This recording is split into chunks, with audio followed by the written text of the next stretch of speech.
How many times have you gone into work and then looked at your boss and said, what are they doing? You ever think about the levels at a job, Brett? Of course, the people on the very bottom. What do? Usually clean. Yeah, and then there is the people just above them. They're the ones that do the second hardest job at the place, right? Deal with customers? Yeah, that sort of thing. And then there's another level above that, and that's the manager that's in the place. Now let's think about what comes after that, right? You might have a guy named like Glenn that comes to your office every 6 months, and you have to lay out the red carpet for Glenn. Think about what the person above Glenn does. Jerry is the person above Glenn, right? Okay. His job is basically going to lunch, right? Yeah, powerful meetings, shaking hands real hard. We're gonna go up to the CEO now. The people that sit around a table and who knows what they're doing? Nobody knows what they talk about. Playing cards. What connection does that person have to what you do and what the customer gets? It just seems like you could really chop like 5 or 6 levels off of any job and the company would still run perfectly. Think about your job. Now imagine your manager isn't there. How much smoother would your day run? I mean, how many of you work a job where you don't even know who the fucking CEO is of the company? That means they're absolutely useless. They're parasites. They're on the top, getting most of the money, sending their kids to private school, driving the fanciest cars, and they can't make a sandwich. Every new level of hierarchy is more money coming out of your paycheck. Unions are fucking great because it's not HR. You need solidarity with the other workers. We need to use that and exercise that. You and your other workers are the most important people at that company. I mean, hell, the way I think about it, maybe you don't get a union at all and you just take the whole company away from the bosses, and that's called a co-op. For the almighty dollar, everyone's a slave. What's the point of doing shit if you ain't getting paid? Polite It's about just it. not the polite way to have sex. That's just I- really one way to have sex that's polite, and it's to say, ma'am, or sir, or non-binary person, would you like to enjoy some making love with me? And then if they answer yes, then you mount that person and you move back and forth politely, and then you kind of finish it up and you say that was great, and then you never mention it again. That's the right way to have sex, okay? And folks, and that's why we don't do any sort of sex advice or sex stuff on this show, because there's none to be given. I am wise. I want you to write the polite sex book, like the proper polite method. I just said it. Can you imagine being that sensitive? Like you, Well, that's like what that they're is the PC as hell. ultimate.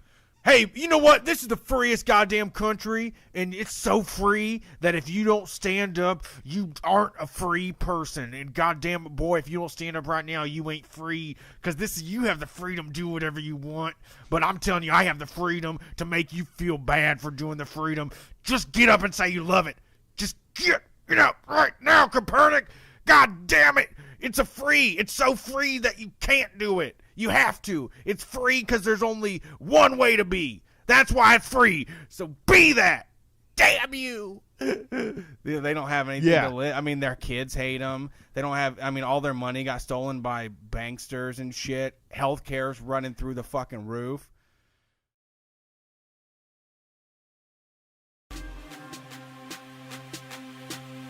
Before we commence expelling this ghost from this location, before we save Jake from the lock, I will light the ceremonial herb that will give us the sight, that will give us the power we need to set Jake free. My Twitter's not working out here. Let's see if you can get a ghost. Go ahead and try. I summon the ghost into ghostly ghostness. Come the fuck out if you're a real ghost. Now. Demand it. This is how we fucking hunt ghosts. And as we've pointed out, and as we've said, there are no ghosts. So this is where the ghost lives, from what we know. And he's not home. Let me see. Let me try this. Jake, you may overtake my body. I accept you into my heart and soul. Please, if you are here, take control of me. Use me as a vessel. Gross. Nothing. Yeah, no ghosts. So I guess the lesson of Beaver Creek is there's no such thing as ghosts, there's no God, and the Bible is a lie. Off to Helltown to find out what the government's up to in the middle of fucking nowhere, Ohio. Hell yeah, bumping out here. Can I get some of this safety herb in my lungs, please? And thank you, are welcome here. Jake, you can't have any because they drug test. Yeah, if you go to work, man, you're gonna get drug tested. Jake, you son of a bitch! You get out here! Hey, Jake! Ain't coming. He ain't coming because he's afraid of me, Brian Quinby from Street Fight Radio. Brett, would you like a shot at Jake? Yeah. I just fell in a hole. That was Jake. That was all Jake. I think we Jake found do the that? ghost. Jake won't let you see your mentions. He's like, don't look at your phone while you're at work, motherfucker.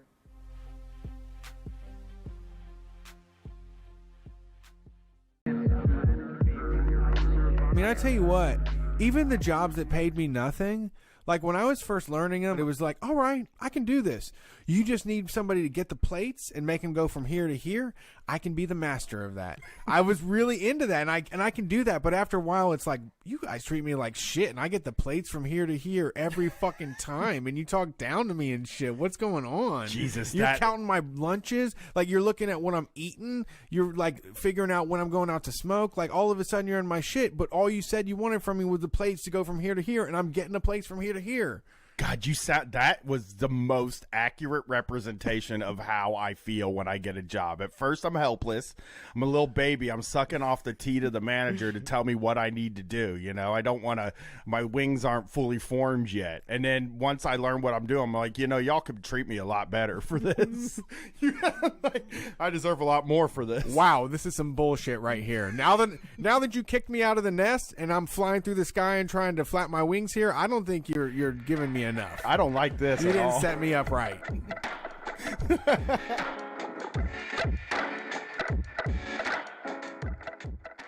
Oh my God, have you heard the news? Kids are dying of kratom. That's not true. They're injecting it into their veins. I don't think that's happening. An ABC Action News exclusive. A mom says a popular herb killed her son. The most recent death happened in early June. Kratom, also known as metrogenine, was one of 4 drugs blamed for his death. This was like the devil's drug. It really is just a green powder that makes people feel better. Yeah, it's a leaf. It grows from the ground. You smash it up. You make a tea out of it. You throw it down the back of your throat. You eat some capsules, and you feel better. Your mind's clear. And most people that use kratom don't have access to healthcare or prescriptions or any of that regular medicine stuff. They get it from local stores or online. Let's do an example here. You're a young person. You don't understand how all this works. So let me explain this to you. When you get hurt in your older age, let's say you're 34, you work on a roof, you fall off and you crush your fucking heel, right? It's all shattered. The doctor 10, 15 years ago was like, that's fucked up, that really hurts. You're gonna need some opioids to kill that pain. And then the DEA says, no, you can't have those anymore. These doctors have to tighten up their prescriptions. And now you don't have any. You can't afford them. What do? You can take kratom. It has the same effects, it's less addictive, and it's more gross. So that even brings down the use. You're not gonna use it as much. Kratom kills the pain in your body. It also cures social anxiety. The government's solution to stuff like this is always prohibition, which means putting more people in jail. How big is your appetite for the war on drugs? I'm sure it's small. It's shrinking every single day. Don't let them continue it. Don't let them outlaw more stuff. Good point. Thank you. You know, you probably hear people constantly talking about this horrible thing called capitalism. I have. Yeah, you've heard that? Yes. You're like, what? How does capitalism affect me? I will tell you, it runs your entire fucking life. You've probably heard of socialism or communism. Communism. And they say they try to control your entire life. Your whole day is taken away from you. What control do you have over your day now? Most people have to be chained to a desk for 40 hours a week, and they're not allowed to leave. When you wake up in the morning and you feel like shit and you have to wipe the sleep from your eyes and like look around and be like, why does this have to happen this early in the morning? That's a capitalism. And it controls everything, like your healthcare, your education. It all comes down to making money, but some things just don't make money. Honestly, ask yourself, how afraid are you of getting an injury and how that could possibly fuck up your life? Yeah. You're being stopped from skateboarding, breakdancing, doing anything fun, because if you get injured, you're fucked forever. You can't go to work.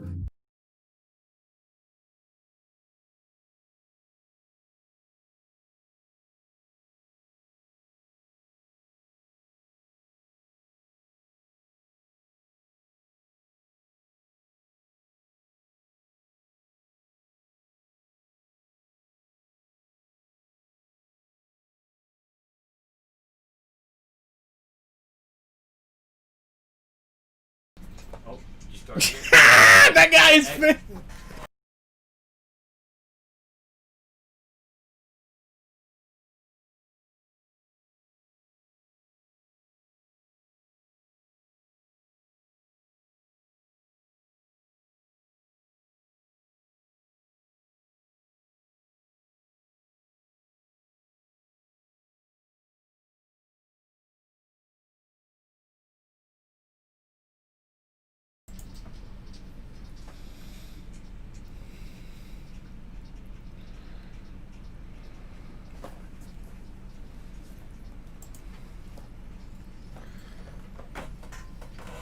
What's up, Street Fight community? How you doing? It's Wednesday night. It's time for your basement show. Brian and I are down here in the basement talking shit. This is how it all started. 10 years ago, we started doing a podcast yelling about fucking liberals and how awful they were. And now we do the #1 anarcho-comedy radio show on any station across the nation. My name is Brett Payne. My co-host is Brian Quinby. And we are here to talk shit, yell at each other's faces, and, figure out what's going on in the world. Figure out what life is like for the average worker these days, especially you essential workers out there. And we'd love to hear from anybody. You can call into the show Sunday nights. We do a call-in show 9 p.m. to midnight Eastern Standard Time. We want to hear your stories about small business tyrants, EPP, DARE, drugs, whatever the hell it is. We want to hear from you. You can find more of what we do and support the show by heading to patreon.com/streetfightradio. We just released the Ozfest documentary. Brian and I watched a very famous Ozfest documentary, and if you subscribe on patreon.com/streetfightradio, it's free. You don't get charged until the first of the month. You can watch us watch it. You also get access to the documentary without any commentary on it. So that's one of the bonuses that you have coming out, that is out right now. We also have Pump Up the Volume 2 coming soon. And Brian, what's going on with the premium audio? Holy boys, Kenneth Copeland is probably just dropping.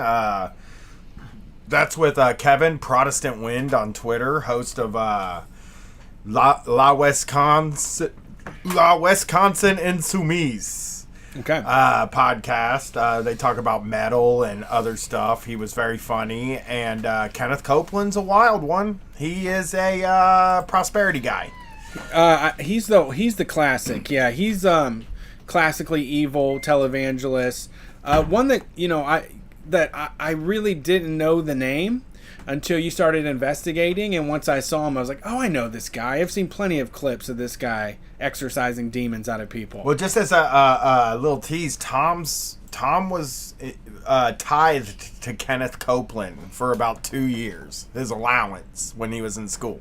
As a young child. As a child, he would like mow grass and stuff like that, and he would tithe his allowance to Kenneth Copeland. He was a partner of Kenneth Copeland Ministries. He claims that, and probably is right, that he is the only leftist with a podcast that ties to Kenneth Copeland. All right, that's a challenge. Let's see your receipts, everybody. So, yeah, very good show, very funny. And, you know, it's just a joy to do. I think I figured out what the next series is going to be. Really?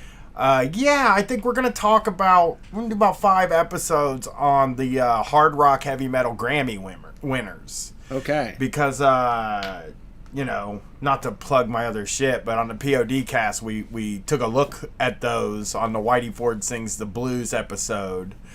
And they're wild. They're just really weird. So you're talking about the people that win best heavy metal performance? Yeah, or best hard rock. Okay. So it was hard rock before, then they changed it to heavy metal. Got it. And it's basically, just as a tease, like it's basically a heavy metal, a legacy award. Yes. Like they gave Motorhead the best metal album in 2005. Yeah. The year 2000, which you could say is one of the biggest years in heavy metal history. For sure. Because it was just popping off in 2000. Okay, you know how I'm into the new wave of British heavy metal? Yes. I found out that that's called the new wave of American heavy metal. Like it really does have a designation. New metal? Yes. That era? And all the other stuff that was going along with it. Okay, yeah. That like 95 to 2005. So yeah, in 2000, when metal was arguably as big as it's ever been, Black Sabbath, Iron Man on a live CD. Wow. Won the heavy metal Grammy. So wow. I think I'm gonna take them and put them in 5-year chunks and just sort of talk about the wins and talk about the Grammys and have different guests on and do stuff like that. So I gotta be on there for that Megadeth one. You can be on all of them for all I care. 2017, I think they won, or 2016 they won for that Dystopia record, which I think is actually a fucking really good album. We can look at them now. And a return to form for them. Really? Yeah, I've been learning a lot about metal, reading that book. I just finished up the Pantera new thrash era. And moved on to Industrial, which Ministry, Skinny Puppy, yes, 9 Inch Nails, a lot of 9 Inch Nails and Marilyn Manson in there. Yeah, I was gonna say, what about Manson for party metal? I think everybody gets down with that's Manson. True. 9 Inch Nails is like a really, I came out on the other end of reading some of this 9 Inch Nails stuff with like a lot of respect for Trent Reznor as a person, because like, you know, the dude from Filter used to play in his band, Richard Patrick from Filter, and he badmouths him through this whole thing, just as like he wasn't paying me shit, he wouldn't let me do Filter, he, you know, was a businessman and a shark, and you know, he fucking was saying that like he's into S&M and stuff, but he was never into S&M until Pretty Hate Machine came out and he used it as a marketing thing and stuff like that. But then Trent Reznor, like,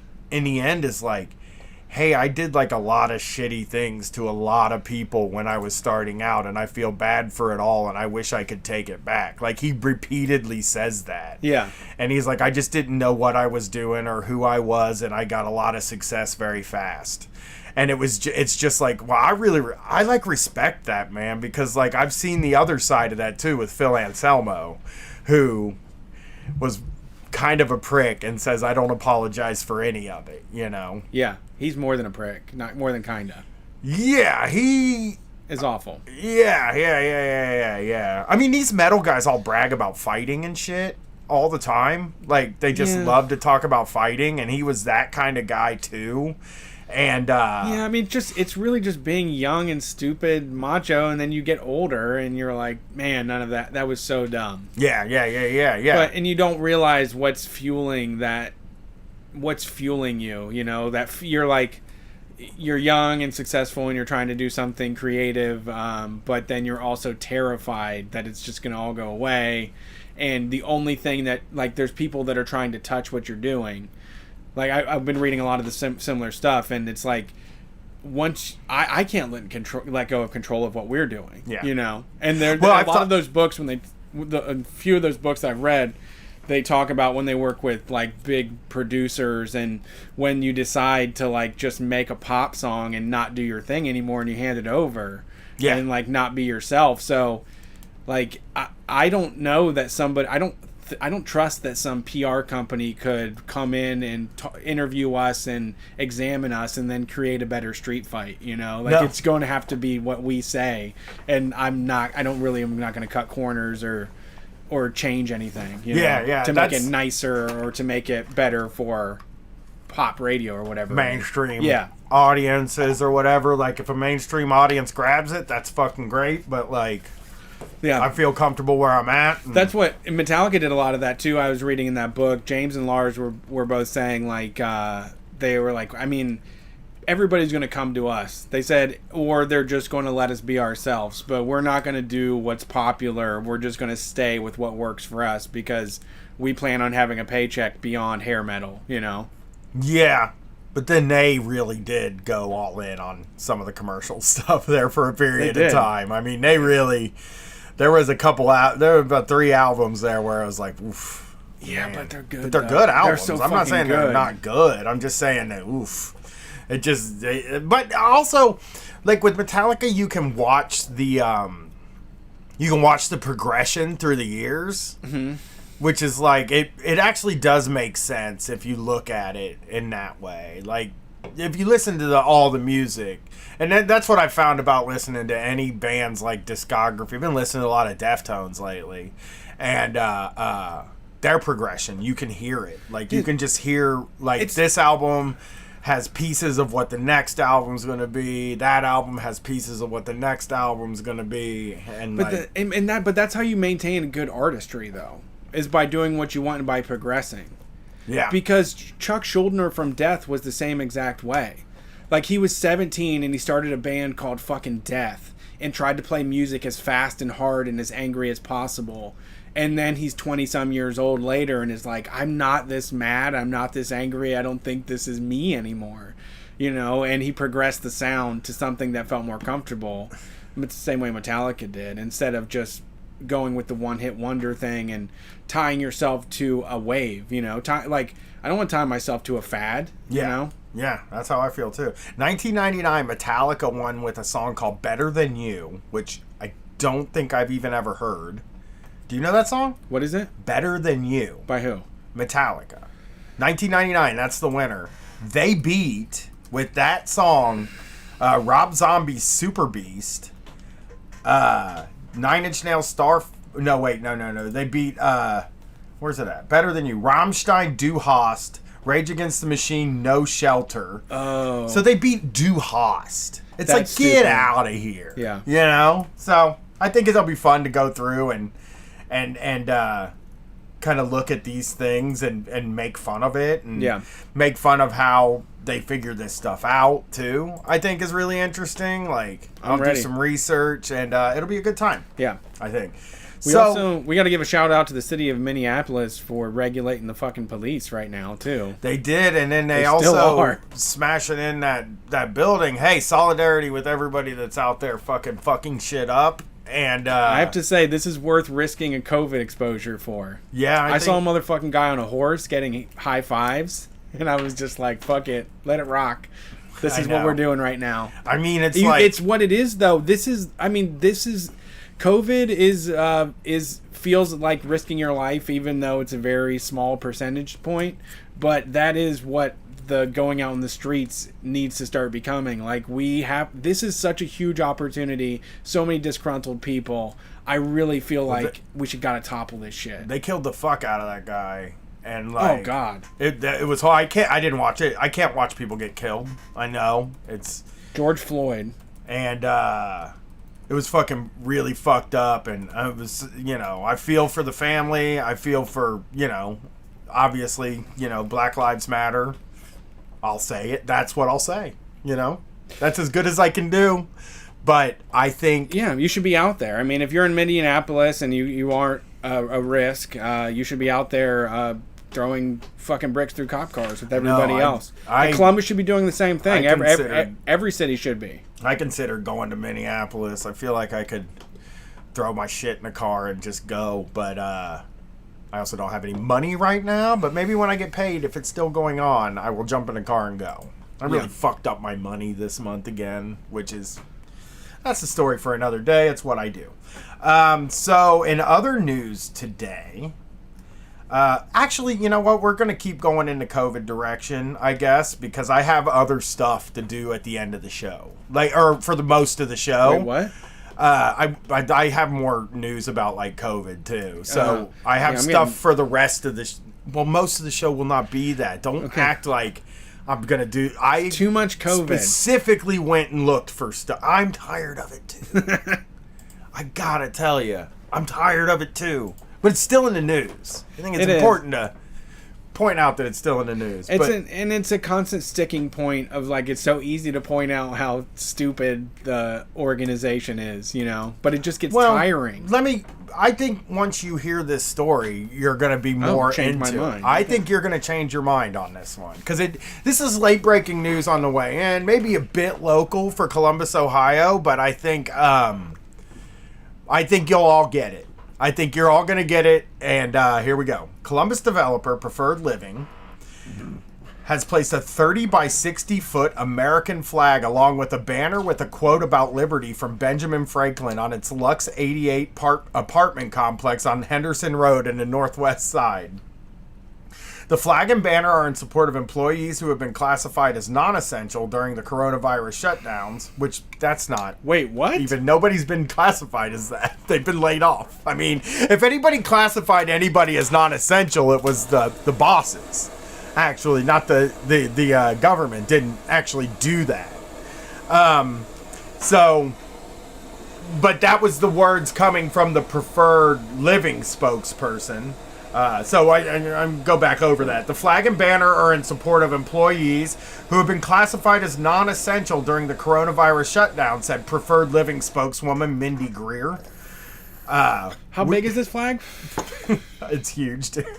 It's like, you know how those hideous, stupid condo developments are like a big a thing that juts out and then goes in and it's smaller and then another big thing juts out? It's a whole one of the things that come out. It's enormous. It's Jesus Christ. 30 by 60 foot flag, but there's also a banner. The banner is, they don't even say the dimensions of the banner. It's fucking bigger than the flag, this banner. What does it say? Sorry, I'm confused. So the flag says, those who would give up essential liberty. Oh, no. No! Stop! Really? Of course! They put that up? They know one quote, Brett. They know one. Is this like, so the manager of the apartment complex is like the developer. The developer is a Founding Fathers nerd? He's a Founding Father. I'm going to call it, yes, it is nerd. I was going to call him a Founding Fathers chud, but it's a Founding Fathers nerd. Well, actually, like, he frames the whole building and he's like, this was all brought to us by Thomas Jefferson. You know, he definitely does have a portrait of this building and this huge flag and this huge banner in a frame in his office with a plaque under that says, like, you know, in May 2020, you know? May 20th, 2020, I stepped up and against the treacherous government. It's so bad. We're worried. Those fuckers, man. We're worried. Listen to this spokeswoman, though, dude. Let me start the spokeswoman thing over again. I think. So the flag and banner are in support of employees who have been classified as non-essential during the coronavirus shutdown, said Preferred Living spokeswoman Mindy Greer. We're worried about the millions of Americans that have been denied the freedom of their livelihoods. We are worried about the people's individual civil liberties and the forced denial of the right to life, liberty, and the pursuit of happiness justified by short-term safety, Greer said. Damn, man, they're so good. I hate them. They have, like, the most just slimy little answers for stuff. Yeah. You know? They're so organized, too. That's packed full of so much, you know? Yeah. No, you know, everybody else is taking care of the medical field. What about regular folks that just want to expose themselves to COVID? For us both, the sign and flag say, "We love America, the freedoms and liberties of being an American, and we 100% support its people," Greer said. Yeah, they're the best. I mean, the thing about it is that they hate people. The only time they care about something is when they can leverage it to get things or to prove a point. To get people back to work is what it is. That's the only time they've ever cared about another human being or anybody that works at fucking McDonald's is just to be like, please let them go back to work. Thomas Jefferson would. Well, yeah. Is that a Thomas Jefferson quote? Who is that? Washington? That's Ben Franklin. Ben Franklin. Not even a president. It's like, what'd this guy ever do? You know? He's the lightning key guy. Yeah, he had the key with the lightning. Okay. Apparently, like, if you talk to a founding father nerd, though, it's that he fucked a lot of women. They always will tell you he fucked a lot of women. What? You never heard that? I don't talk to founding fathers. Ben Franklin, he would go over to France and he would just fuck a ton of women. You know? He loved it. That is awful.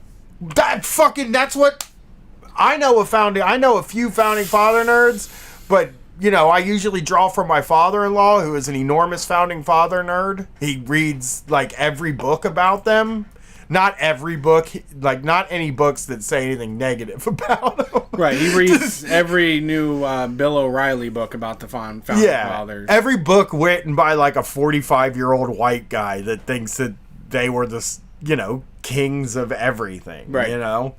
And I'm looking up how many employees Preferred Living has. Because here's what I think. I think the Preferred Living employee, they probably have a decent amount of people working for them because they're developers. And that's another thing. Developers don't give a fucking flying shit about people. They have proven that over, like, they're the worst. They fucking displace people. They prevent people from having places to live. They have huge, giant, fucking empty buildings that are just luxury that nobody can afford to live in. They're just fucking, they're like shrines to their money, you know? That are in, and they just bulldoze people. And they're fucking horrible. And like, you will not convince me that these people care about people. You can, however, convince me that they care about bringing employees back to the office. Yeah, people they want to provide the right of the freedom to work to their employees is what they want more than anything. Yeah. And I mean, just like it's the printing out the memes. I think that there's nothing in my mind that makes me believe one witty sentence in the right picture could ever change somebody's mind. No, well, I mean, like you talk about the left can't meme, and I just think it's also because I wouldn't try to convince somebody of my politics with a fucking meme, even though I know there's plenty of them out there and they're funny as hell. I don't know, just the concept of putting a founding fathers quote. I guess in a way they're just doing like private propaganda. In that they want to just get everybody to go back to their elementary school way of knowing of the United States, right? Like, the smartest guy that ever lived, started this country, gave you everything that you have, and this is what he said. Yeah. I'm looking at Preferred, the Glassdoor for Preferred Living. Have you ever looked at Glassdoor? I have been on Glassdoor. I was told to check it at my old job when people quit. Oh. I was like the spy. Yeah, this person said they don't recommend working there, and the cons are you have to work every single weekend, no weekends off. They change your days off every month. They play favorites and only put their favorites at good properties. Do not care about your personal life. Only want you to get sales. Does not pay you enough for the amount of work you're doing. Makes you clean ridiculous things every day. Upper management doesn't care about you at all. Turnover in agents and managements is crazy. Okay. Have you ever known anybody that works in a rental office? I'm curious about it. No. I knew some. I used to. So I was such a sleazy scumbag when I was like 19, 20 years old that like we were so broke. I was living in a 2-bedroom garden apartment and couldn't afford the rent at all. I was making $4.50 an hour. My roommate was like basically paying all the rent, and then we ended up moving 2 extra people in. And to cover your Katie part of the was rent? one, and then another guy moved in. It's just this apartment. We destroyed this place. Fun. Completely fucking destroyed this place. We're partying all the time and shit. But like, the 2 women that worked in the rental office really liked us. Like they loved us. They loved me. So what I would do is, I'd wake up every day, and I would grab a Mountain Dew out of my refrigerator, and I would go out and I would smoke a cigarette, and then I would walk over to the rental office barefoot and make Otis Spunkmeyer cookies, like a whole tray of the cookies that they give The to fresh cookies that they put in the office? Yeah, to give to people. I would make those, and I would just sit in there and talk to the rental ladies and eat the whole tray of cookies for breakfast. And I would talk to them. What? What did you talk to them about? Just news of the day? Oh, everything, dude. We just talked all the time, you know? You know what I probably talked to them about? We went fucking crazy last night, Oh, man. God. We Oh, were no. fucking partying. I'm smoking fucking weed. I probably smoked like 10 joints. Oh, you know what I mean? Like, yeah. Oh, no. I fucking popped like 2 hits of acid, and I went fucking nuts. Oh, no. And they would just... They thought... you guys are crazy. You know, they liked me. Sure. I mean, they thought I was great. Yeah. But, like, You're I don't charming think I was personality. having interesting conversations. Yeah. You were entertaining, though. I know. Interesting and entertaining are different things. I know. And I did that. So, for my rent, when I had one of my first place, I would walk it down every time for the cookies. And I would schmooze. I would sit and schmooze. And just be like, can I get another one of those? I'm like, oh, yeah, take all you want. And be like, I'd just be talking and... I mean, once again, probably just early stand-up comedy, like avoiding doing performing, but finding strangers that will let you just say funny thoughts out loud. well, that was how it kind of started with me. And then they started to be like, hey, I'm going to go outside and talk to my boyfriend on the phone or go smoke a cigarette. They're like, can you just watch The Office? And I'd be sitting in the office in like cut off shorts with no shoes. Like lean back. Somebody would come in and I'd just be like, hey, somebody will get, I'd spend 3 hours a day there. Every day. What? I would just spend 3 hours a day. Oh, that's why they liked you. Yeah. You did free work for cookies. No. I didn't sit in there for There was 3 hours. No. I would sit in there for 3 hours talking to them and hanging out and sitting on a chair. Sure. And it was basically how I ate breakfast every day. Otis Spunkmeyer cookies. They are not sponsors, but if they want to, but you know. But yeah, it was just like they were cool though, man. They were the ones that taught me a lot about eviction proceedings. No, I mean, the people in the rental office are crazy. Yeah. The people, usually what I found is the rental office people are hillbillies that can put on like an Oxford shirt and some black pants and like really be assertive.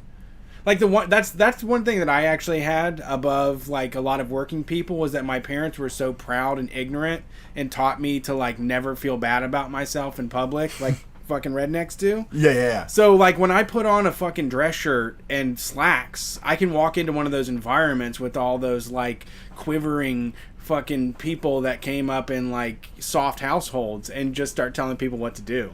Like I can just be in charge, you know? or I can be mean about money you owe. Like I was good at collecting and stuff too because I was just like, well, you know what? I've been in collections too, so fucking everybody's been there. Either what are you going to do to pay it, you know?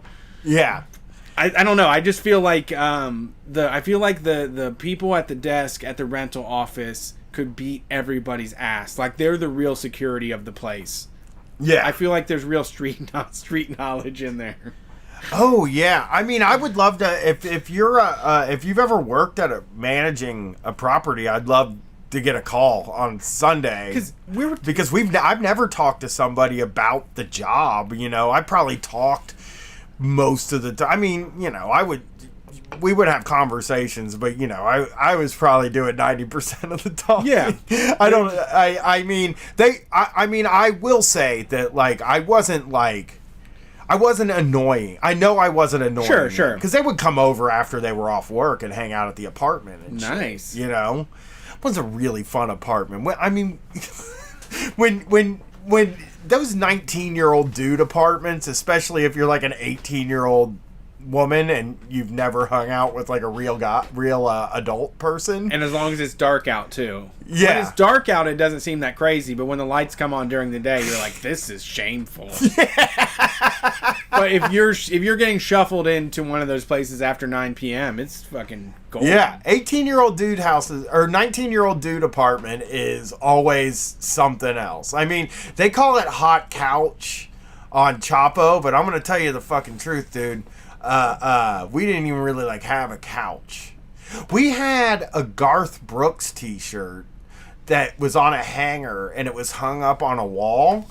And when from a push pin? Yeah, it was hung up on the wall with a push pin. It was hung up there because my roommate, he would get really drunk and he would start acting like a fucking redneck. And we would make him put the shirt on to signal to people that he was fucking drunk and acting like a redneck. Oh my God. That's fun. Like a party shirt? Yeah. Like, look, Garth is here. Yeah, no, you leave when Garth was there. Oh, you had to get out. You don't want to be there when the Garth shirt's on. He would sometimes just walk over and put it on himself. Like, I'm going to get fucking nuts tonight. Oh, no. So, yeah. It was a really weird place, man. We did, like, all the cliched shit. Like, for Christmas, we had a Christmas tree, and we put a Kangol hat on top of it and beer cans as the, Bush beer cans as the Yeah, why didn't ornaments. You have a couch, though? We had one for a period of time, but then, like, I don't remember how it was gone, but we just had chairs. We had Just a couple chairs. chairs. Just a couple of chairs. Just a couple of chairs. Yeah. I mean, dude, Katie was... So, my roommate was dating my sister at the time. And Katie and I were together at the time. And they came over once a week with, like, this suitcase pack of Hot Pockets and a 24-pack of Mountain Dew. And they brought it over. And they're like, you guys got dinner and lunch. Like, it was a real fucking scuzzbag situation. I think about that. Like they just were worried about you getting enough calories to stay alive. Yeah. Well, I mean, Katie didn't develop her eating habits until not too long. I mean, the past 5-6 years. I mean, I've told stories about. She's guilty by those. Association. Yeah. Well, she fucking, she married me. She stayed with me through like some of the lowest points of my life. So it's like she probably has something going on. Yeah. So yeah, this founding father nerd apartment, it's such a great. This story is such a great combination of people I hate. Like, this is like the archetype almost. Like, I gotta find out who the CEO is of Preferred Living, because he seems like another Mike Rowe type character. Okay. You know what I mean? Because he's a fucking developer. He did the flag and the Ben Franklin thing.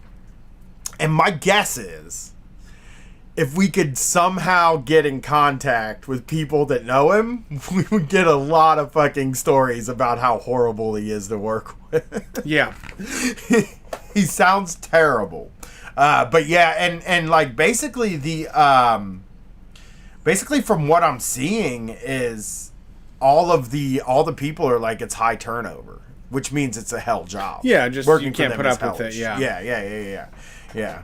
So that was my COVID story for the week. I have a founding father nerd having a fucking freak out. And how much do you think that runs? You've printed stuff and had stuff put together. Like, what? It's probably $500, right? No, $600? No, less than that. You could probably get it done for a couple hundred. I think you're not getting the idea of how large this is. You could come around and take a look at how large this is, because it's massive. It's not like, oh my fucking god! What the fuck? It's what the fuck? It's oh my god! It's It's a picture of Ben Franklin's face with the quote under it, and it's a meme. I'm sure they got the picture from a meme. It's a giant meme. 2,000. Yeah, $2,000 for all that shit. Oh, absolutely. I mean, you would have if you didn't hang it yourself. I mean, that is unreasonably big. That looks like it requires a special installation. It did. It had to. Dude. The printers in this country, there probably is less than a dozen that could make something on that large. It's for the listeners. It takes. It's the size of a fucking apartment building. Yeah.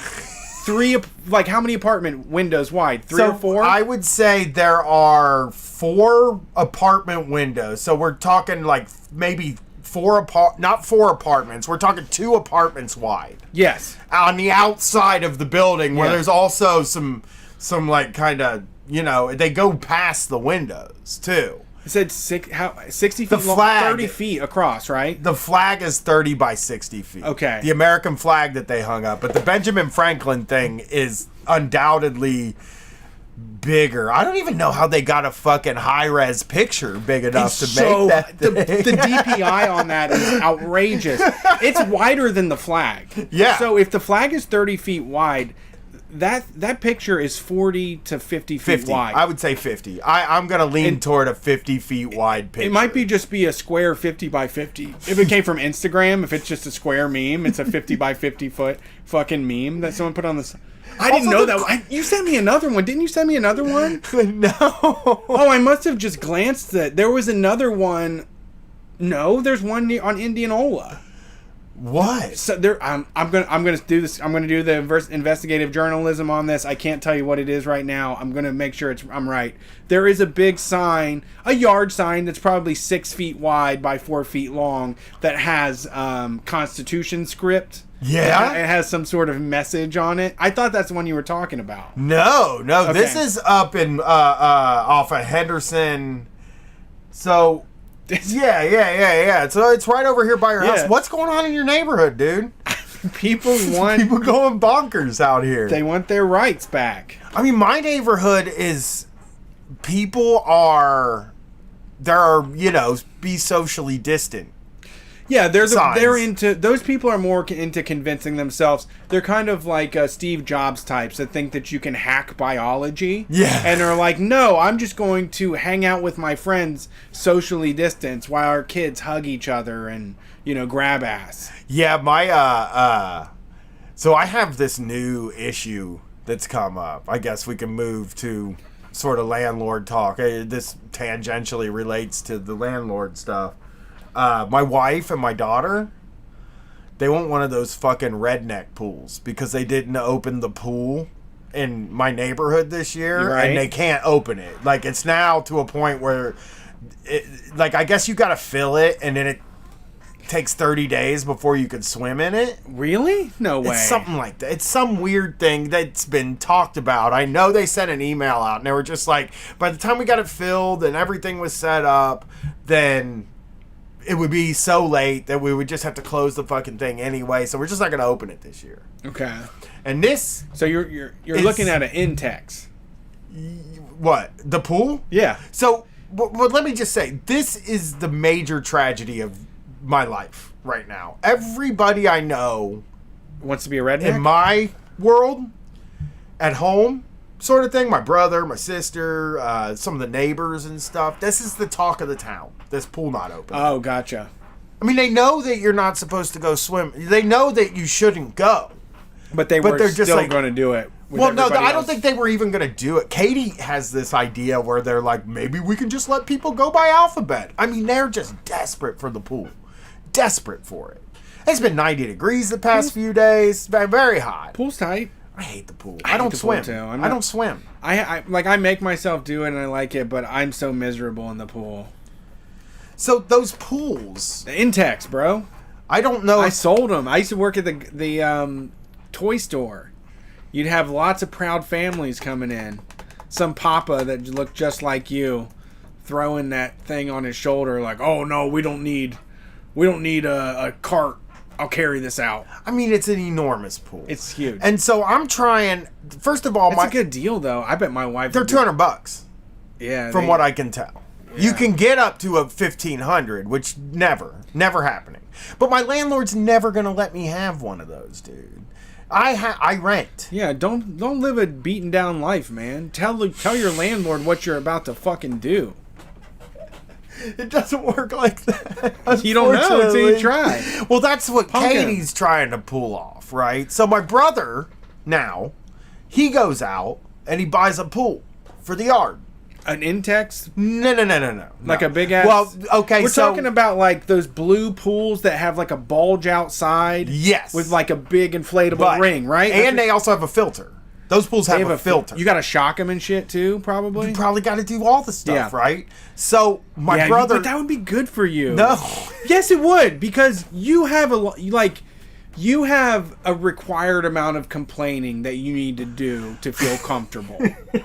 And if you get this pool, you could stop like complaining about like going on the road. You could like avoid some of the like spiraling type stuff, and you could just shove it all on them. Say like, well, I guess I gotta go shock the pool today. I gotta go check the pH balance on the pool.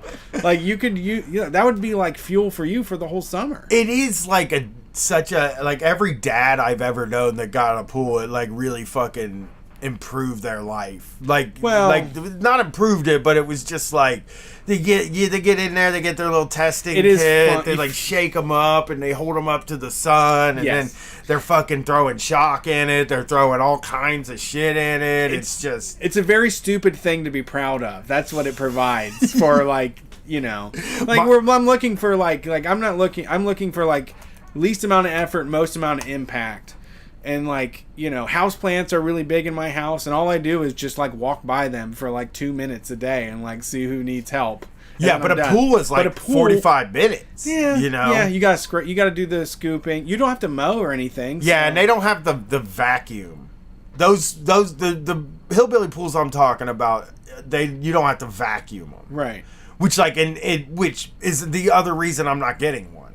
It's madness inducing to think of this green water in my backyard. Just a big tub of disgusting green water with mud all around it, like in a circle around it, that I'm like responsible for. My landlord's yelling at me because there's a big fucking dead patch of grass in the yard. And then I'm like what is happening? Why are you so concerned about your landlord's fucking feelings? Because he freaked out when I got the bidet. Right? Okay. Well, let him... And had to do a whole lease thing. Sell him a pool pass. Well, I mean, the pool's not open. So... This pool is. This pool stays open through COVID. I don't want... Here's another thing, dude. My daughter, when she was a little kid, she would take toys outside. There would just be toys everywhere. Just shit. I had that house too. Shit laying all over the place. Like we were the redneck people on the block. It's just this is the toys all over the place house. Yeah, I left her Barbie Superstar guitar on the front lawn. I sure damn did. I got other things to worry about. I don't give a fuck about her possessions. So pick them up. You pick them up if you care about them so much. Yeah, Mr. Neighbor. Yeah. So my front yard is very clean. There's no clutter, there's no mess. It's just two chairs, and people can drive by my house and be like, this guy's living like a normal person life. Not like... What? Was that front door fixed? The slamming ass front door? No, but they can't tell that when they're out. That door's never getting fixed. I hate that slamming front door. We have a slamming back door here at the studio, and I'm never going to fix it. The slamming front door, though, slams backwards. It's like the wrong way. That's why it slams every time, because people forget that it's when you open it, it slams back towards the thing instead of when you close it, it doesn't slam. Yeah. And people are always like, oh, sorry about that. It's like, yeah, it's going to happen every time. I mean, that's just the way things are. It slaps. You know what it works good for, though? Is when like a salesperson comes to your house or something, and then they touch it, and then it fucking slams open, and you're like, what the fuck, dude? Yeah. You know, well, they think they did it. Yeah. And then you're like on like you got extra powerful points. Footing. Yeah. You know what I mean? In that conversation. It can take a lot of grace from me to talk to someone that slams my door like that. So what I did was I want one of those like bonsai waterfall things that like I offered that. Ryan's toy review has. Those are $600, I think. I'd do it. Less than a pool. I'll go to the poorhouse for it. Less than a pool. I will say that, like an actual pool to install in your house, so you could get one. But again, those things look horrible. They're horrendous. They're the worst things. And your daughter would go fucking crazy for it, but it would get popped. Fucking 100% guarantee that horrible cat would pop that thing. Yeah. 100%. Gumball would go out there, claws come out, put a hole in it, and then you're out patching the fucking thing all the time. And again, a big fucking just mud pit. Yeah. In your yard. This is what I'm looking at. It's like trudging through mud whenever I go out into my yard. So I'm like the bad guy, though. I'm trying not to be the bad guy, so I'm like, you can ask the landlord, and if he lets you, I'll go and get it. Okay. Which means then I'm coming over. I'm the good guy. I mean, yeah, hey, you're more than welcome to come sit in the shitty pool, the shitty, gross green pool. I bet you could get Erica to do it. The only thing that sucks is we have one of those fucking weak ass safety trampolines, so we can't jump from the trampoline into the pool. No, that's true. I can take down the net maybe when the kids go to bed. Could do that, but you would need a bigger pool, I think, for that. You can't jump into a. You should watch. You should watch what I can do. You get one of those metal pools. Like I grew up with a pool, like one of those like. Really with the cruddy metal pools that are just like above ground and did it have a deck area with like a walk? There was a neighbor that had a walkway, probably about the size of like a dining room table, and there was chairs that led up to it, and it was like a kayak. They have these pools called kayak, and it's like a pool in the middle, and then it's got like a deck built around it, and it sort of free stands in the yard. Right, it's a kayak. Oh, this was like that, but it only had one section of deck on it. Okay. Like there was one area where you walked up and then you jumped in the pool. It was like 4 feet deep, I think. My dream in life is for you to become a deck guy. Like if you become a deck guy. I have a patio, man. I got a patio. You do got a patio. Patios are fifth nice. Room. I call it the fifth room. But deck. I can open up the doors and I can go from 2 ways. I can go on the patio, and we're gonna get a fire pit going here soon. A deck guy, though, is a whole different thing. Yeah. Like that, you become something all new. Right. With It's a hard lumber. Yes. You need, you start talking about the lumber. That's a deck guy. You know what a deck guy ends up doing after he becomes a deck guy? He ends up becoming a grass guy. Where, like, he starts, like, really getting into his grass and like being like, I need to get like the nicest grass that you can buy. The grass comes first, in my opinion. So deck is more affordable, but like deck's cheaper. I've had a lot of conversation with Erica about the grass because I live in a neighborhood with a lot of very old guys that are very good at the grass, and like she wanted to let it sit for a really long time. She was like, let's let the grass get seed on it so that way we can get more grass. And I'm out there and the lawnmower's like choking out because it's too fucking high. So I'm like pushing it, and then like I'm pushing the lawnmower forward and then tilting it back so that it can spin and still fucking breathe a little bit. And like I'm just in there and I'm like, we have to figure out something for this grass. And I have all these old men around me, and I immediately am in competition with them for having a lawn that doesn't look like horse shit out front. So you're trying to, because it's easy. Like I'm gonna say, like building a deck is a big investment, but like making that grass look fucking fresh is just a matter of time and effort. Yeah. And I can't figure out. I don't know what they do. I don't know how to get. I don't know what the secret to the best grass is. I need someone 20 years older than me, please email the show or reach out. Kentucky bluegrass is Let me know what type of mower to buy, because the bag is bullshit. Like the guys with the best lawns in this neighborhood don't have a bag. And when I use my bag it? You use a bag? No, I did the first time, and after about 4 fucking swipes of the lawn, you have to empty it. Your lawn's too big. You got an enormous lawn. That's the thing. If you're going to become a grass guy, dude, you got a lot of grass to deal with. You might have to hire I'm the king of grass. I'm a grass man. I know about grass. weed is not the kind of grass you're talking about. Yeah, no, I would like to go to some. Is there some elder council of old grumpy men I that think I you can just go gotta and call learn? grass guy, dude. My neighbor actually did give me some advice. No. He's good. His lawn is the shit. Oh man, you're a grass guy. His lawn is tight. Brett turned into a grass guy, so.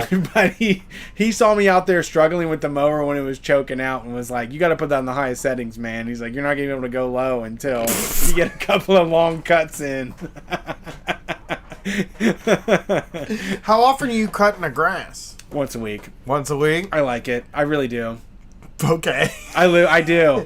It's one of those things that's easy, and you get to listen to music really loud, and you can be proud of it, and you see what you're doing immediate. It's like immediate gratification. It's not delayed gratification. Yeah, I can't really like make fun of that because like I've always said that about when I worked when I did cable repairs or when I did any repairs on stuff. It's like when something like is broken and then you have fixed it, there's almost nothing as gratifying as that. Right. Like in the end. And honestly, the lawn isn't broken. The lawn is long. Like it could stay that way. Although it's hard to play with your kid in the backyard with long grass. But that's what makes it even easier. Is it's just a simple thing. You just have to walk back and forth. Basically, you just have to get in like a 1,000 steps, and then the task is over. Yeah. You know? Grass guy, a yard guy is a good thing to be. I'm never gonna be a yard guy because you talk so much shit about my yard. Yeah, but it's nice. No, I don't want a yard. I'd do with less yard than I have, and I have yard. Right, a little bit of yard. I used to love though, dude. When I was in the apartment, and I would hear that riding lawnmower fire up, and the guy would come to do the grass. I loved it. Yeah. I just loved watching that other person do the grass. Like, it wasn't me. I was always like, Erica, come look at this. Come look at this. We don't have to do this. Yeah, so I looked up the thing I found yesterday about the pools. Okay. To be the bad guy. And this is like a landlord. It's called Bigger Pockets. Oh, gross. Well, biggerpockets.com for what? Real estate investments? It looks, yeah. This is for small-time landlord forums. Small-time landlords, which means landlords with 10 or less properties, right? Is that what it is? I don't know. Oh, that was one of the designations that came through with the COVID stimulus like last month. Yeah. They were calling people with 10 or less properties. That's what it looks like. So it starts out with Rick. He is wearing an American flag cowboy hat in his picture and what appears to be an American flag t-shirt, very patriotic. Okay. And he says, I was doing a property drive-by the other day and noticed one of those Walmart variety 3-foot swimming pools in the backyard of one of our SFRs. Intex. I've never had a tenant install a pool before, which, by the way, not installed. That's a portable pool. Installed. That's not installed. I would argue it's not installed, sir. I mean, it's basically like a big piece of Rubbermaid Tupperware. Right. Right. It's just as legal as a kitchen dish. Here's another thing. And this is how horrible landlords are. That, like, if somebody has that in their yard, they have kids. Adults. Right. Don't put portable pools in their yard. Like, two adults that, like, if me and you were roommates and we had, like, an apartment, we wouldn't ever buy one of those. There would be no reason. Yeah, because we're afraid of greatness. No, they're for children. That's why. No, you need a dip. You gotta cool off. Take a shower. Oldies need to cool off too. Old bodies get hot. They shower. They just take a shower. You go in there, you get a shower, it gets you wet, it gets you cooled down. You know, you sit down and you smell better when you come out of it. What if? So, go ahead. It's more like a cool tub instead of a hot tub. Sure. I mean, it's silly. Who cares about the grass? That shit comes back. It's everywhere. The landlords care about the grass. That's the fucking thing. They own those. So blades of after grass. consulting with my insurance guy, I approached the tenant and told him that he had two options. One, take it down immediately, or we would. Two, provide us proof of $1 million in liability on his renter insurance policy. Our lease is silent on swimming pools specifically, but covers all improvements, which this should fall under. Have any of you had a tenant put a pool up without asking? If so, how do you deal with it? So, Man, this is I had a thought of like if I could run college the way that I would run it, if we could do some sort of research into how many children die in hillbilly pools versus rich people pools. I don't know if I'd want to do that. I don't know. I want to know the numbers. Yeah, I feel like people with in-ground pools are so disconnected from their life that they let their children die, and I don't think that these things are like the redneck pools that you just throw up in your yard from Walmart. Yeah. Ugh. Never. So here's one of the landlords that responded. He said, "Don't forget to mention to the tenants your fees for resodding the lawn." Which is like, oh, fuck you. You know what I mean? And then this other guy. What if you require that your name be added to his policy and have the insurance company notify you of changes to the policy? That, or have him send you a receipt every month from the insurance company. Is a portable plastic swimming pool an improvement to a property? I specifically ban swimming pools, trampolines, storage sheds, fire pits, hot tubs, and outdoor fireplaces in my lease. I would do the same as you if they don't comply and give you a cure or quit. I've never had it happen, though. Maybe someone else will hear us experience it. So this guy just is like... Yeah, he's not having any. Hey, motherfucker. You're a renter. You have not earned any sort of recreational activities in your own backyard. No. The backyard belongs to me. You pay for the inside of the house. Yeah, don't you get the whole damn thing? I pay for the walkway up to the motherfucker, too, when I pay rent. It seems to me like that is a guy that doesn't have any sort of long term. Like some of these landlords don't even think about having somebody for the long term. They seem to like to turn it over because it's like, why can't I have? I'm gonna be here. Yeah, I ain't going anywhere. I don't plan to fucking move. You know. Yeah. If I fucking move, I'll resod the goddamn fire pit that I put in. I mean, that's crazy. No hot tubs, outdoor fireplaces. It's like, fuck, dude. You can't garden in a lot of them, too. Yeah. Mine let me garden. So, this other guy gave him a really good thing. I've got to say, man, we lived in a similar type place when I rented. And that backyard is like, it's just a size that isn't worth a damn. Mm-hmm. You can't do like intense physical. You can't play like soccer back there. You can't like play a game of fucking baseball. Yeah, and they won't let you take your weight bench out there and lift. Yeah, bullshit. All of these bullshit regulations. A big ass fucking bowl of water is a great idea. Not allowed to work on your car in a lot of places. Yeah, I hate that too. Like that's against the rules. It's like, how the fuck is that against the rules? Right. Yeah, let me work on my car. Sorry about that. Yeah, Tim. That just came out, yeah. Listen to this fucking guy. He's from Connecticut. Or just eliminate all outside spigots. That's what I do. You can dictate all the liability. What? They call their landlord. They're like, hey, I tried to connect a hose and hook the sprinkler up for my child. They're like, no, I filled it full of super glue so that you couldn't have access to that.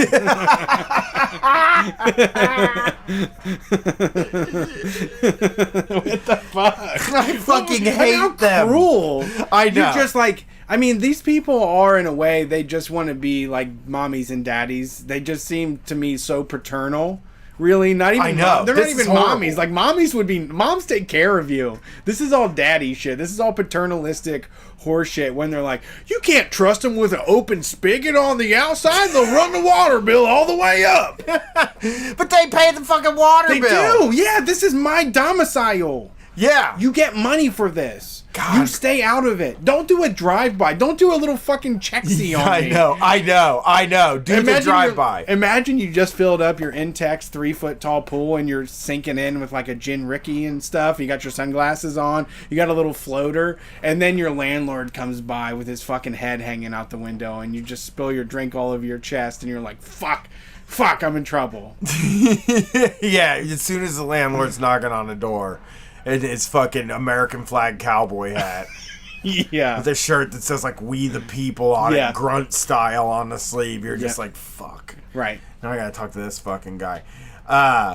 This next person says, terminate the lease and have the tenant out. Why would you want this liability on your hands? Someone who walks by after midnight and goes for a dip accidentally drowns. Guess who's on the hook? That's the fucking craziest thing I've heard. It doesn't happen. No one in their right mind would be walking around in their fully dressed clothes and see a pool and be like, see a pool that crappy. I'll break into a nice pool. Yeah. I broke into in-ground pools all the time. We used to break into apartment pools. A backyard pool in your fucking clothes. Like, what are you doing? Cruising the neighborhood in fucking swim shorts? Like, oh man, I'm gonna get so fucking wet tonight. It's somebody else's dime. They got all that hot water in there. I'm gonna soak it all up. They'll never catch me. What are you doing? Here's another rental guy. And I don't know. I don't see it. I don't see it happening. Some adult. I feel like if you feel bad about it because if you see one of those pools, you just go, "Aw." You just feel bad for the family that has that pool. Yeah. Like you don't. You're like, I gotta fucking take that thing. I gotta get rid of this pool. This pool is a fuck. I'm not getting in it. I'm not getting in it. No way. No. I would never. This guy's horrible. Yes, had him take it down only to find out the old lady next door allowed it on her property. No fence between backyards. But code requires... Yes! Grandma! Well... She came through? Code requires a 4-foot fence around anything deeper than 24 inches. No. And then in parentheses... They didn't. In parentheses, he says, I always thought a child could drown in a lot less. Code enforcement... Tablespoon of water was the old scare tactics from the 80s, right? Yeah, and he goes, code enforcement finally had it removed after they attempted to use a snow fence to meet the fencing code. Which, by the way, these motherfuckers, this guy called code enforcement. I know, too. he did. He fucking called. Yeah. He got mad that this old lady was like, I got a yard you can use, and that asshole isn't in charge of it. He got so fucking... These people are awful. This is why we don't need folks taking this type of authority into their hands. This is why we don't need fucking landlords. Because you don't want to hand over what you do with your property to somebody else's fucking opinions. Like, just some horrible dude to all old. And the thing is, they're not working. Like, you put up a pool... And it's not like they're busy doing landlord work all month long that they can't do it. They spend the entire month like, what's the best way to get back at this person for putting a pool up? Yeah. That's what their work is. Well, they spend a decent amount of time driving by the property. That too. It's just, and drive picked down. up a DQ Blizzard and wanted to see what's happening. Yeah. Down by the place I own. Yeah. I own. This place I own that I let other people live in. If the price is right, I'm a money man. Yeah. Businessman. I have passive income. Don't fuck with me. I have a classic car. Yeah. It's just crazy, man. Like, this guy wants to terminate. Okay, Rick comes back at the end. Okay. We get a wrap up with Rick. Okay. I think everyone might like an update. The tenant took down the pool within 24 hours, but today I was riding around and checking on properties and found 3 more and popped up. Yes! You can't stop us. We're going to be cool. We're rent and we want comfort. You can't stop us. That's amazing. But he said he's in the process of having interesting conversations with all of them, which means somebody told him to fuck off. That's incredible. Fucking. That's awesome. Yeah, I mean, but now that it sucks because they've basically sharpened their swords so they can cut down more pools as quickly as they show up. Yeah. But every renter should put a pool up. I feel like that would be a great protest. Yeah. I don't know. Got to, man. I don't know. Here's another one from MrLandlord.com. I saw a picture of my property and my new tenants have erected one of those cheap Intex pools. Yeah, there you go. They knew who it was immediately. I hate those fucking things. I see it. They put it right on the side. I'm like, you shouldn't let people know what brand it is because that's like a sore spot. It's an Intex. Intex. They make the fucking worst pools in the world. They make Petri dishes for the backyard. That's really what they are, and that's another reason I don't want one. But this, we were talking about it with one of my friends. Just spent some money on patio furniture, and they were like, you know what? Like we realized that you have to actually take care of this stuff. Where like a lot of the grown folks that we were around just put the patio furniture out for years.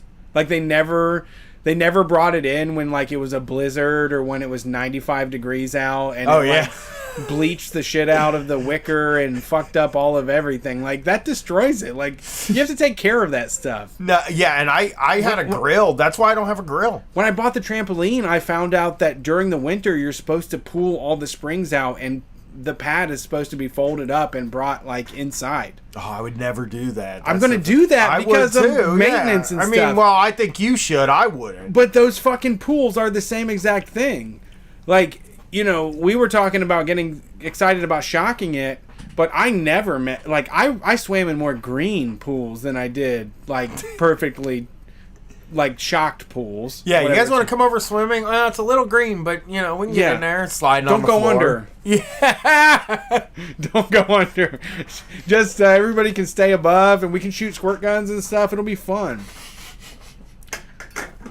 We can shoot squirt guns. This guy, though, he goes, this guy who's a landlord is like, I want to know what stance I should take on this. I honestly don't care that it's there.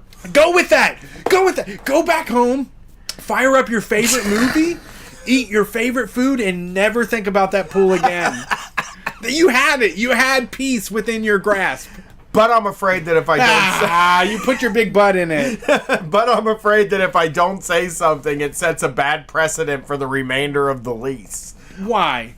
He thinks that now they're just stepping all over. They're walking all over him or something. Yeah. Oh, you think you can just put a pool in my yard? It's like, yes, I do, because I pay for this fucking whole thing. I give you money every single month for this. This is mine now.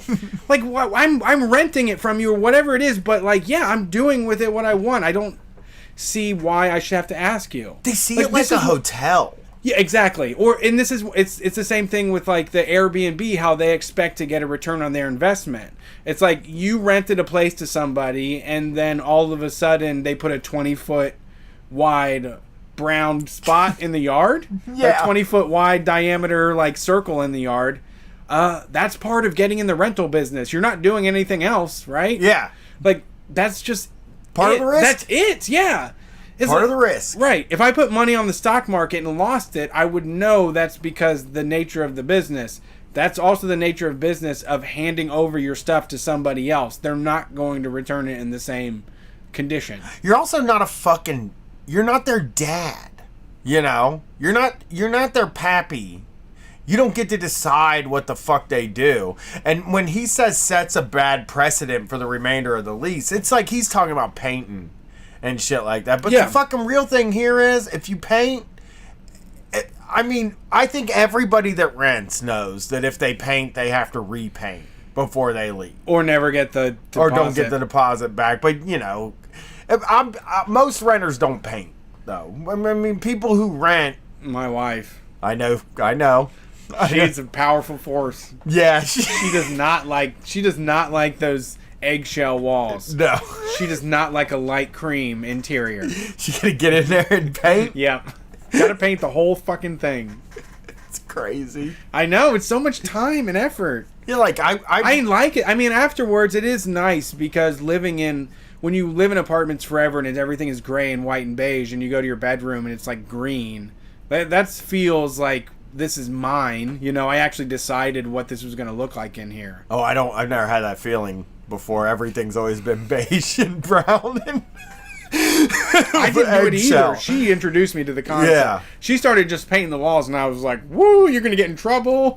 I mean, when I was like, and here's the other thing about landlords that is wild too, is like, back when I was looking for apartments, I would go to some places that have like fireplaces where they cap off the fireplace and they paint the brick white. Yeah. And shit like that, where they're just like, they do the wackiest fucking shit. I once looked at an apartment that they painted the whole apartment. The brick, the hardwood floors, everything. They painted it fucking dark gray. And it was just the most fucking... It was battleship gray. It was the most baffling apartment I've ever stood in my life. And it's like, you know, you can't fucking do anything about that. And why would you paint hardwood? Probably because there's piss stains on it from a cat. Yeah. Because I'm not allowed to have a fucking animal. Which is good, because I don't want one. But my kid's, like, really on me about getting an animal. But really? She wants a fucking dog. A dog. She sits around and talks about dogs She all wants the a time. puppy.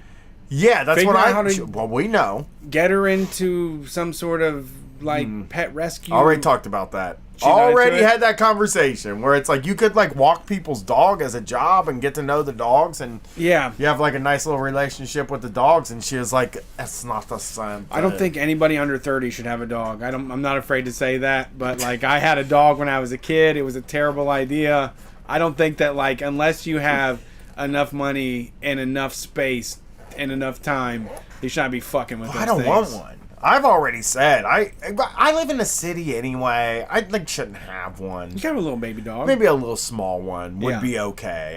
My neighbors have a Great Dane that is I hate that. enormous, That and I drives me live in the nuts. middle of the motherfucking city. And they're living in a duplex. They're living Yeah. in a they're share. They don't have a fucking back like That dog never moves. Ugh.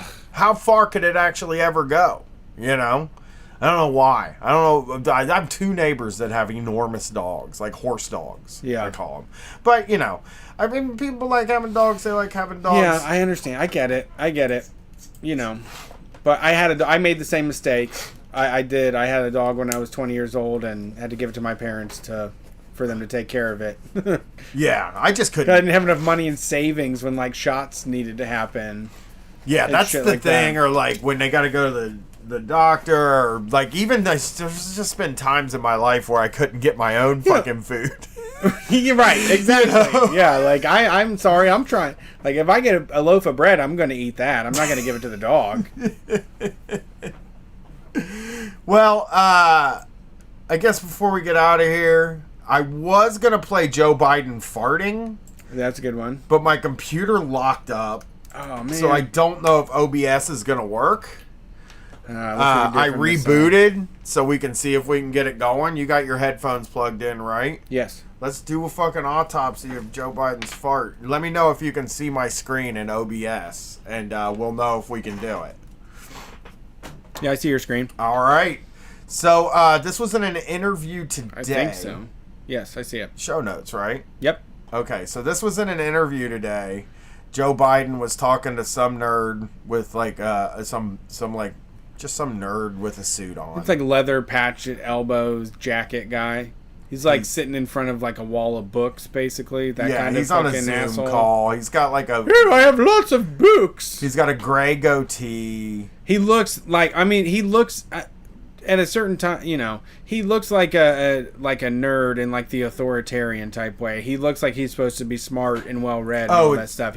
He literally looks like an egghead. It's Governor Tom Wolf of Pennsylvania.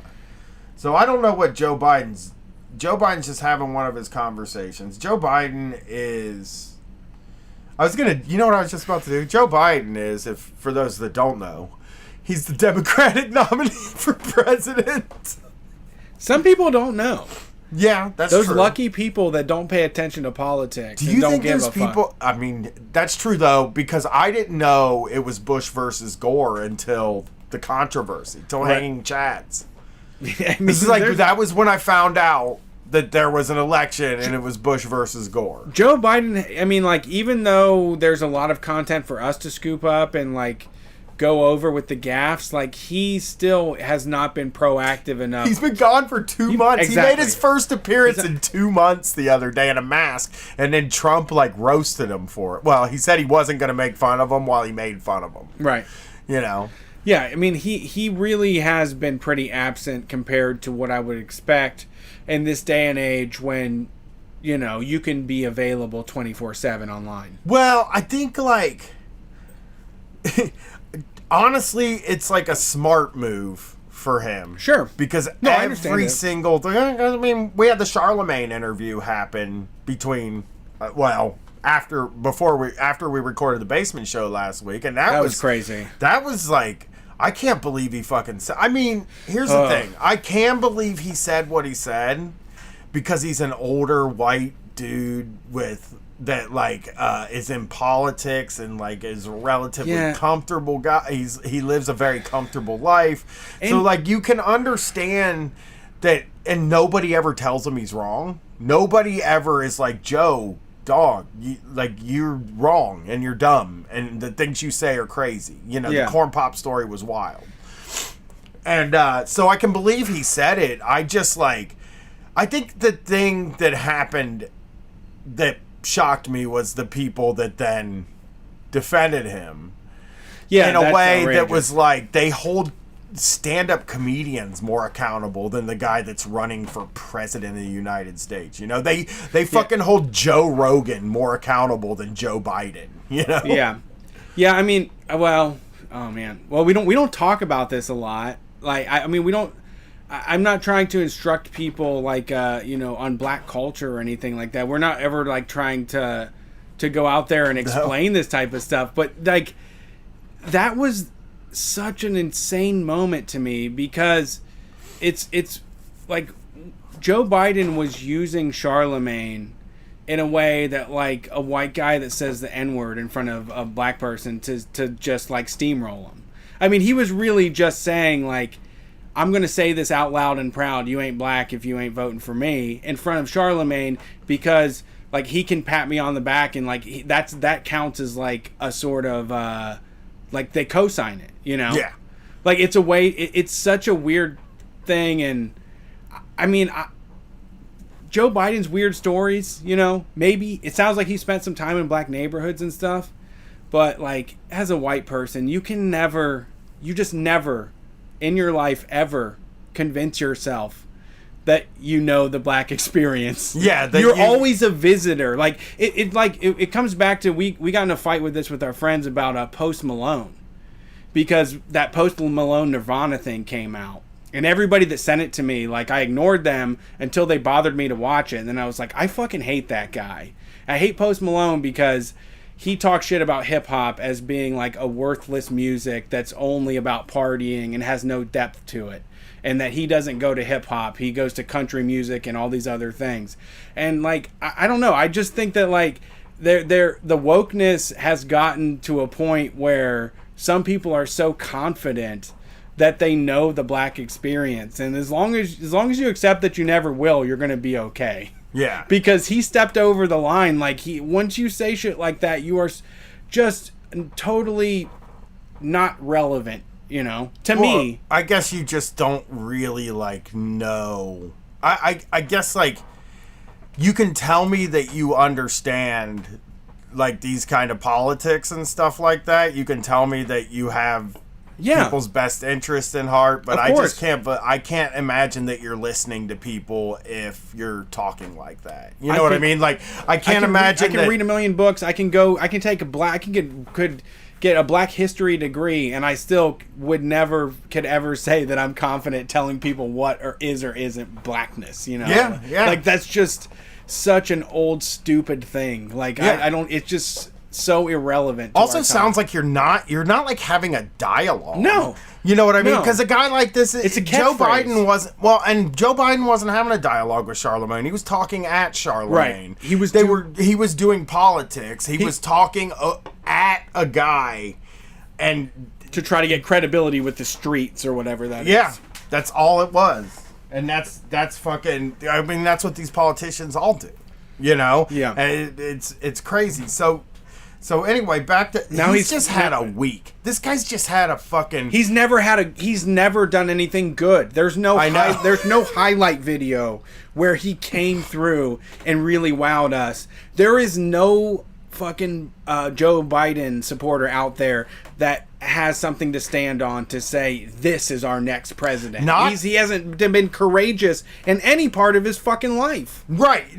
You're right about not being courageous, but he's been actively harmful too. Like a lot of the things he's done. And, you know, I always go back to the same two, but that 94 crime bill, he was very outspoken about trying to get passed, and he added stuff to that bill, and he had a hand in it. That 94 crime bill was when mass incarceration really started to ramp up. So you could say that he's partially, he has a lot more responsibility for it than I do, or than Donald Trump has, because Donald Trump wasn't a politician at that time. He wasn't making any of this shit happen. I mean, Donald Trump's fucking evil, but he got the power from, you know, people like Joe Biden giving him that power, you know, over the years.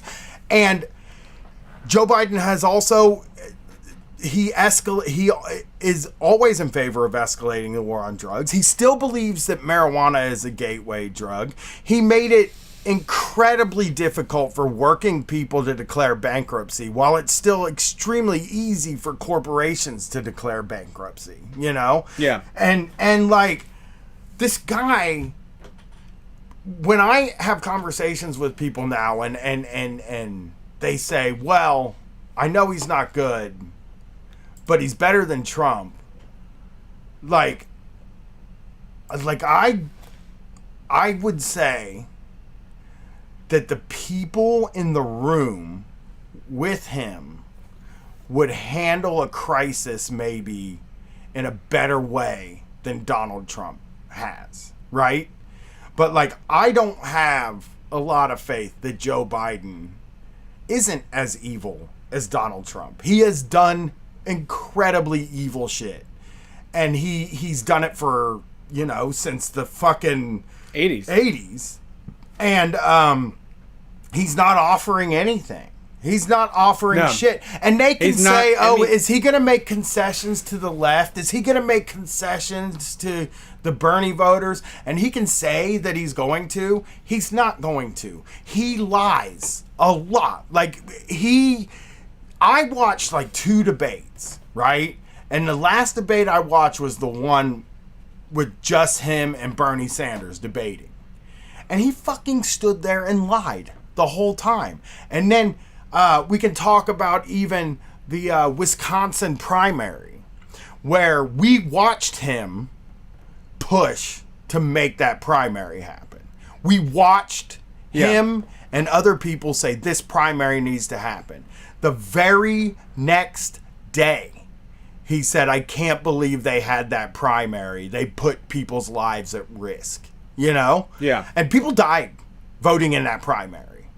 And like, he doesn't, not only does he not take responsibility for it, but he lies about having been involved in it. Yeah. I just fucking really hate him. Yeah, he's the worst person in the world. Yeah. He was their worst choice. What if it's absolutely perfect for how fucked up this existence is, that he's the best selection, really, to make this the worst possible situation. I'll tell you this. This is a crazy thing. And I don't want either one of them. I'll tell you that right now. I would have been happier if Amy Klobuchar ended up being the nominee over this guy. You know, like, he is maybe a worst possible choice. Yeah. For me. Yeah. Yeah, he's at the bottom. So here he is talking to some nerdy governor about, I don't know, whatever. But let's pray that this works. Ew. Did you hear it? Go back. I'm going to go back. The guys, so when this fart, just to let you know, there's this egghead guy that has a white goatee, and when the fart happens, his eyes kind of open up, like he kind of like... He hears it, and then he processes it, and he kind of blinks a little bit, and then he just returns. Let me be fair. That's what happens to my eyes when I shit myself, right? Sure. So he might have done it. It could be this governor. Let me also say, actually, I don't know where you were planning to take this, and I apologize if I derail it, but I'm pro farting. I know you are. Yeah, I will fart anytime, anywhere, and I don't think anyone should apologize for it. I think it's a natural part of the body, and that I don't know if he did anything wrong here. No. I don't think he did anything wrong. I think he did something funny. Yes. I think what worries me about it is that like the sound of this fart is very thin. It sounds like someone that doesn't have a lot of soul left in them. Like my grandmother, when she used to get out of a chair and she would just rip ass for just the entirety of her getting, it would just be so slow, just kind of pathetic. Yeah, sounding like just pathetic. Just slipping out. Like they didn't choose to do it. That's what makes it pathetic. Like you didn't choose to fart. This is just extra air in your body, like escaping.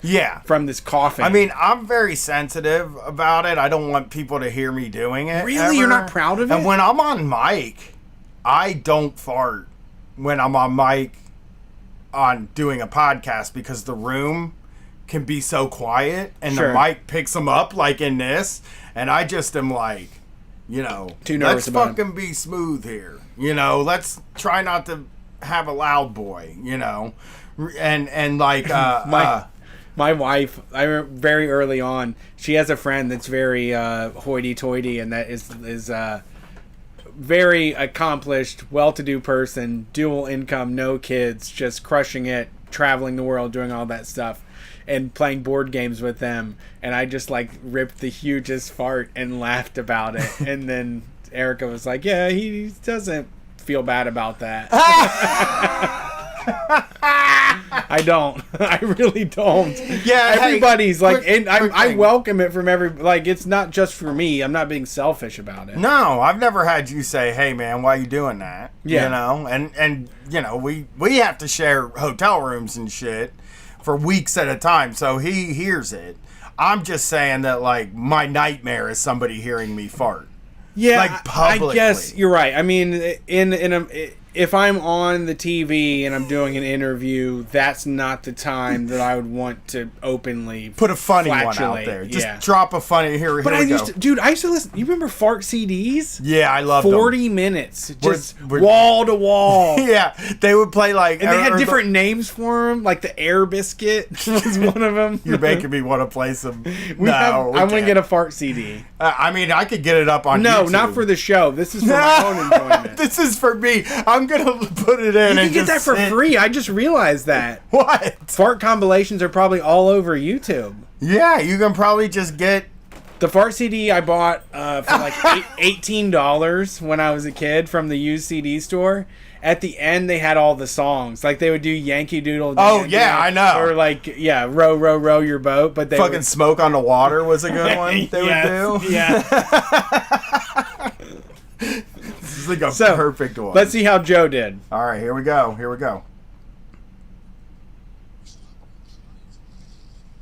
I mean, oof. That's a poot? That sounds more like a poot. It just sounds like, you know what it really sounds like? It sounds like a goddamn whoopee cushion. A little bit. It's really it's really flabby. Yeah, here. It just sounds like a rush of air. It's like this. It does sound it just sounds like your there's stomach something squeezed out a bunch of air. Sounds like there's something in there to me. A little extra. That sphincter sounds a little loose. Yeah, a little bit of extra in there. So Joe Biden farted. He's also a piece of shit, and that's the show. Yes, that's all we need. That's all we need against him. Is this fart? Well, I mean, it is. We made the rest of the case. Why did I don't know why we have to choose the 70-year-old people to be in charge. I don't think they know much. I just don't even know if there's like. I don't know, man. For me, it's like I don't even know who. I mean, when I start thinking about like who our last great hope was or whatever, and it being Bernie Sanders, like I'm just like. I mean, like, obviously I would love to see Ilhan Omar or somebody like that. Maybe someday in the beginning. President of the United States. Yeah, I would love to see that. That would be incredible. Can I run it long? Just because it has to do with shit stuff? Yeah, I don't care. Did you see the hero pack that Walmart gave out? Yes, I did. I don't have the picture, but yes. Walmart. Tell them what's in it. It's a brown paper bag folded in half. The cheapest possible container that you could put something in, first of all. Brown paper bag, you can't... I mean, I guess they could have wrapped it in saran wrap. Or maybe take an old printer paper from like papers from pieces they didn't need. So it's stapled them together as a bag. They wouldn't want to spend that much on staples. So, and with a neon envelope on the outside of the brown paper bag, it says, "We appreciate all you have done for our store during these trying times. Thank you for being a hero." Inside of the bag is a Rice Krispies treat. Like one that wasn't like not an upscale one, not one that like they went to like a local baker and had put together that like maybe has some fucking fair trade marshmallows or some shit in them. No, this is individually wrapped, like those Halloween size, like 0.25 ounce ones. That's like just some shit. It's a square. It's not even like a bar. It's a square. It's just some shit that like I bought and then didn't want to eat anymore. You know, like it's like I bought these for a snack and I ate 3 of them and I was like, you know, fuck it. It's some executive's extra leftover Rice Krispie treats. Next one, which this one's offensive to me. I think you're out of this, but Goldfish Crackers. No, I don't like Goldfish. That's kids' food. That is kids' food. That's something that like my kid goes for it. All the kids at elementary school, like they are all crazy about it. Like, don't feed me that ever. I'm over 18 years old. I'm never going to eat that again. Let me just one little disagreement. If they're flavor blasted, I'll eat them. But just they are flavor blasted. Are they flavor blasted? What's extra the flavor cheddar. blast? It's just extra cheddar. You know, you want a pizza flavored it says one? Flavor to tell blasted. you the truth, I love a flavor blasted Goldfish. Okay. 2 Alka-Seltzer. What's the Alka-Seltzer for? I mean, just they probably had them around. I don't know. It's just 2 of them. Individually wrapped. Not Alka-Seltzer. I'm sorry. What is the mint that's round? Lifesaver. The one that Breath Savers? Yeah, that has a hole in the middle. It's like a mint. Breath Savers. It looks like an Alka-Seltzer, but yes, it Alka-Seltzer would have been funny because it's like, what are they saying? They think the flavor blasted Goldfish are gonna fuck with their agita? It's the mint Lifesaver, the Breath Saver. That's a junk gift. Yeah, 2 Dum Dum Suckers. See, this is fucking... The Lifesavers and the Dum Dum Suckers are...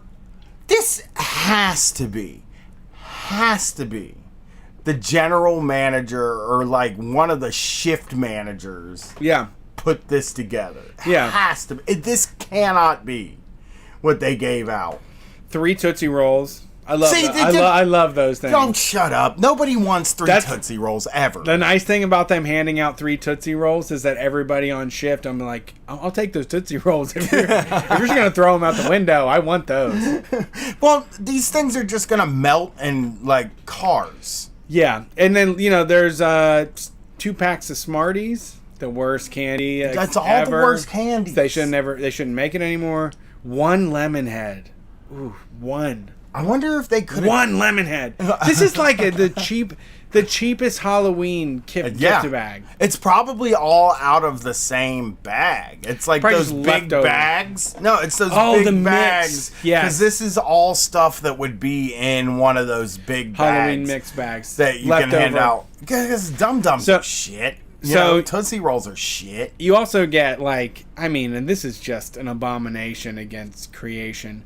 A white chocolate Kit Kat. Bullshit. They should have rejected that.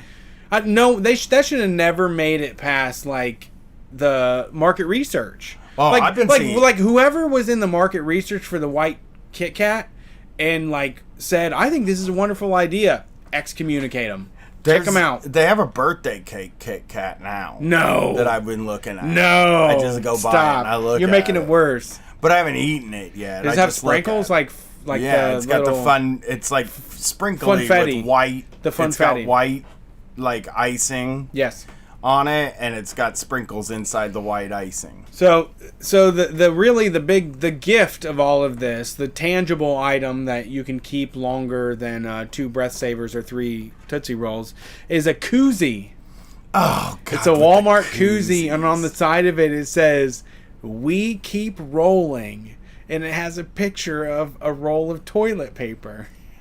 You know why that's there? Because the gift they gave everybody was shit. Yeah. My wife got her mask. My wife got a company branded mask in the mail because she's on the first wave of people that have to go back to the office. Oh, really? Yeah. Yeah. Welcome back. Yeah, and she's like back in a couple weeks. It has the logo of the company on the mask? Yeah. Eee. Yeah. So you put the mask on, it's got the company logo like right up on the side. It's tasteful color and everything, and you have to wear the mask the whole day while you're there, of course. And company assigned mask. You don't have to wear that mask, but you have to wear a mask. Ah, okay. She's in the first wave, and then they're gonna bring wave 2 in at some point. And I don't even know why they have to, but yeah, I mean, she's been actually doing her job from home, right? Yeah, she's been working the whole time. And well, here's what happened. She volunteered to go back in March because nobody knew what was going on in March. So it was like, hey, if you want to be one of the volunteers to be the first people back to the office, you know, you can like sort of let yourself be known. And she didn't know what was going on. You know what I mean? Like, nobody knew how serious it was or what was going to happen. So she's like, fuck, I guess I'll do it. I mean, I think she didn't ever expect them to let her work from home for this amount of time. Yeah. You know? True. So now she's kind of backed into it. I'm kind of worried about it, to tell you the truth. I've been, you know, talking to her and just being like, this is like, I don't know how they can make you do this. And this affects me too. And like, our kid, and like, this is like kind of a wild move to make, to have you sit in an office for pretty much no reason. Yeah. You know, 4 days a week. So I guess you'll probably hear more about that as things develop on the future street fights. Thanks for everybody that showed up and chatted. I was glad to see all of those familiar faces and all the news people too. The new people as well. The chat was awesome. I'm glad you all enjoyed it. You can find us live streaming every single Wednesday and Sunday night on Twitch, Twitter, Facebook, and YouTube. You can also support the show by heading over to patreon.com/streetfightradio. We will see you on Sunday. We're taking your calls. Peace.